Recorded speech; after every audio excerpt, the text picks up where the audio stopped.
நேற்றே என்னை நீ உணர உனக்கு ஒரு வாய்ப்பு கிடைத்திருக்கும். உன் வாழ்வைச் சுற்றி நான் இருப்பதை பல இடங்களில் நீ உணர்ந்தாயல்லவா?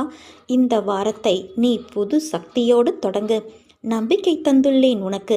எதை கண்டு மஞ்சாமல் எதிர்ப்புகளை சந்தித்தாலும் அதை ஞானத்தால் வெல்ல பயிற்சி செய்.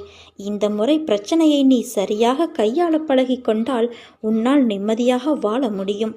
நீ எதிர்கொள்ள முடியாத சூழலில் நான் உனக்காக வருவேன். அவ்வப்போது நீ தளர்ந்து போவதை தடுக்கும் விதமாக உன் முன்னே என் சின்னங்கள் தென்படும். மிகப்பெரிய அற்புதத்தை உன் வாழ்வில் நடத்தி தரப்போகிறேன் குழந்தையே. அதனால்தான் இன்று நான் உன்னை தேடி வந்துள்ளேன். நாம் கடந்த காலத்தில் நடந்த விஷயங்களை பற்றி கவலைப்படக்கூடாது. எதிர்காலத்தில் நடக்கும் விஷயங்களை பற்றி யோசிக்கக்கூடாது. நிகழ்காலமே நாம் கைகளில் இருக்கிறது. லட்சியத்தை அடைய விரும்புபவன் நிகழ்காலத்தில் மட்டுமே வாழ்வான். பந்த பாசமே துன்பத்திற்கு